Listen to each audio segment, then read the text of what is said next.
Welcome back to GSMC's Down by Contact Sports Podcast. I am your host, Jeremy Lapidus. Today is Monday, March 17th. Happy St. Patrick's Day, everybody. If you were just tuning in, we just finished going over the men's March Madness bracket. We went over the winners, we went over the teams that I think have a big shot, the controversy of UNC getting in, and some of the dark horse Cinderella teams that could make a bit of a run this year. In this segment, we turn our attention to the NFL. Some massive contracts were given out this weekend, 2 by the Bengals, and the Cooper Kupp finds his new home. We're going to talk about all of that in just a second. But before we do, remember, if you would like to be an even bigger part of the show than you already are, all you need to do is go to gsmcpodcast.net. Or if you're on YouTube, you can use that super chat feature. If you do either of those two things, a message should pop up on the bottom of the screen for you, me, and everybody else around the world to see. If you do have a burning question about sports, anything at all that you would like to ask, go and throw it in the comments. Throw it in the chat. I will get to it as soon as I possibly can. I appreciate everybody so much for sticking around, talking some sports with me here on a beautiful Monday, March 17th.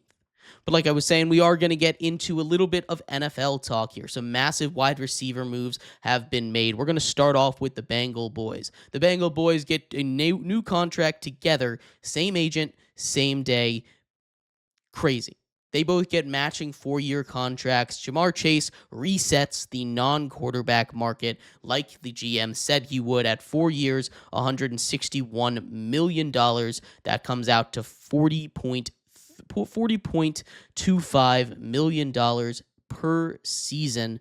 A massive new contract for him. T. Higgins gets a 4-year, $115 million contract. That comes out to about $28 million per year. That is a lot of money for him, but if he hit the open market, he definitely could have crossed that $30 million mark. I get a feeling that they took a little bit of a discount. I'm not sure if Ja'Marr Chase took the discount because the GM already said that they were going to pay him that market resetting money. You can't really take that step back now, and he's not going to say no to that extra money, but I think he might have taken a little bit less. I think he might have taken a $37 million contract to just reset the wide receiver market, if not for the comments made by the GM at the Combine, that he would be the highest paid non-quarterback. Aside from that, this now starts with the big controversy, right? The one thing that everyone's been talking about with the Bengals, the thing that sunk their season last year, was the lack of having an elite defense. Not even an elite defense, but a semblance of a good defense, right? You have to figure out what's going on with Trey Hendrickson. There's a chance that maybe he could come back, but you have to do it now with 44% of your cap being spent on 3 players. That's $125 million now split over Joe Burrow, Ja'Marr Chase, and T. Higgins every single year. That is insane. This is a lot of money to put towards the offense, but it's not necessarily a bad move, right? You had to re-sign Ja'Marr Chase, and there were a lot of cries for you to get rid of T. Higgins, but T. Higgins is a valuable asset to that team. This is a team that, despite not having a great defense, still nearly made the playoffs last year. The one thing about the Bengals, and I think they would have made the playoffs last year if they don't do what they always do, start slow. And that's the key for the Bengals. It's not fixing the defense, which that is the key. They do need to do that. But I think even more of an issue for them is that they have consistently started the season slow. I don't know if that's because of coaching. I don't know if that's because of the way that they prepare in the offseason or anything. But ever since Joe Burrow started, ever since Zach Taylor got hired, they've started slow. Every single year. Their first 4 games, they've been over 500 just twice. It's not very good. It's not good. This is not how you want it to be done. But I do like this contract, right? Obviously, very talented guys. You still need to figure out the defense, but at the end of the day, you had to pay both of them. If you're going to build your team the way that the Bengals are, invest in that offense, right? You have Joe Burrow. If you can score more points than the other team, that's fine, especially if you can bring back Trey Hendrickson. They've been aggressive in free agency, bringing in some good value defenders, right? They've brought back a lot of their guys. They brought in a couple guys to help spice it up. They have a new defensive coordinator. Maybe the new defensive scheme will help this team out a little bit. They've obviously got the draft where they should go all defense now. There's a chance that they don't. I've seen a bunch of mocks where they end up going on the offensive side of the ball with offensive linemen. But the more pressing matter, of course, is the defense. I don't hate this move at all. In fact, I'd probably, if I had to give it a letter grade, I'd give the Jamar Chase signing a nice B. You got to do it. That was something you had to do, but it's still a good move. And the T. Higgins signing, probably a B minus. I don't mind it at all. It's a good one combined. It's exciting, but it's also a cool thing to see that both of these guys were able to get it done at the same time. These guys obviously really wanted to play together in Cincinnati with Joe Burrow. That's something that they've stated a lot of times. It's something that they've said explicitly. They want to stay in Cincinnati. They like Cincinnati. It's a good place to be for them. And now they get their wish. 4 more years together, but that's just the issue. When you have to start paying your players and the 49ers are running into that wall now, you need to make some tough decisions. You need to let some guys go. And the Bengals have decided we're going to have an exciting offense. We just need to figure out the defense. And as long as you can hit on the draft picks, which is something that every single team says, if we just get our draft right, we'll be good. And that's the same thing for the Bengals. They do have to hit on the draft. If they don't hit on the draft this year, they're going to be in not a great place. But for now, before the draft, before we see how these players turn out, I don't hate this move in a bubble. It does, again, depend on what happens on the defensive side of the ball and what they do in the draft. But for now, I like what the Bengals did. I like the fact that they gave both of their guys the money that they deserved, and that the fact that they're keeping that game together as long as they possibly can. On the other side of the coin, back in Seattle, the Seahawks continue to make major moves. Cooper Kupp, 3 years, $45 million.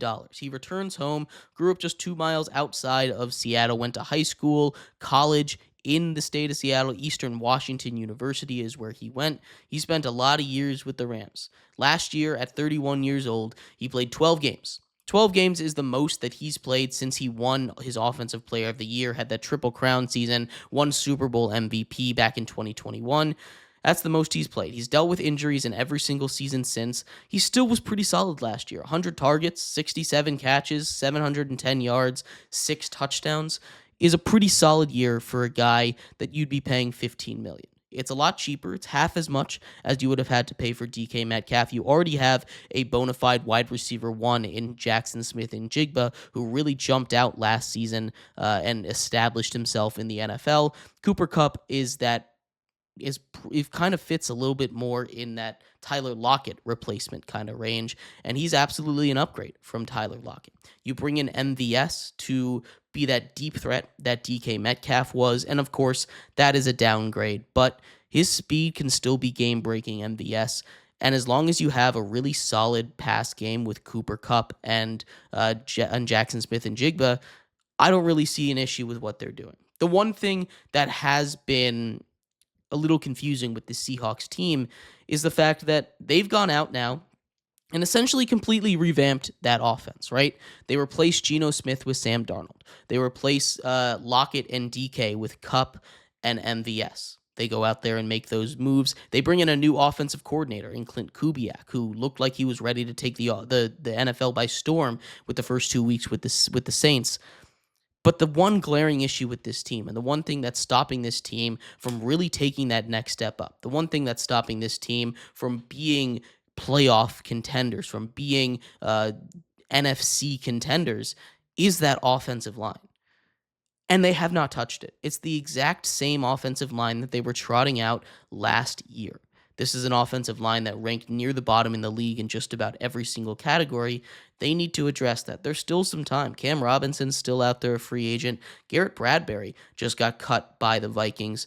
He's someone that you could bring in. Both guys, actually, from the Vikings, or formerly of the Vikings. You bring them in, that immediately helps half of that offensive line. This is a unit that needs to be addressed. Obviously, with free agency kind of slowing down to a crawl here, there's not going to be a lot of major moves as we get closer and closer to draft season, but that's the one concern I have with the Seahawks. Bringing in Cooper Kupp is a good thing. $15 million for him is a steal, especially if you get him to play. When he's healthy, he's still a top he's still a top 25, top 30 receiver in the NFL, right? And that's pretty good.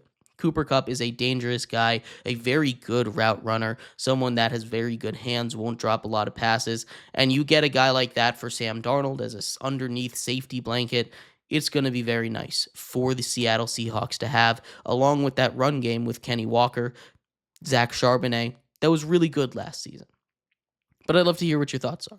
Do you think the T. Higgins, Jamar Chase move was bad? What do you think of the Bengals doing that? Do you think that's sending them down a place that they can't recover from? What do you think of Cooper Kupp returning home to play for the Seattle Seahawks? I'd love to hear your thoughts. We're going to take a quick break. When we come back, we turn our attention to the women's side of March Madness. Women's March Madness was a spectacle last season, drew in more viewers than the men's side. It's going to be amazing again. There's not a clear favorite, which usually in those brackets there has been, at least in recent memory, but this year it truly is up for grabs. We're going to talk about that, all the storylines heading into it, and much more coming up next here on GSMC's Down by Contact Sports Podcast.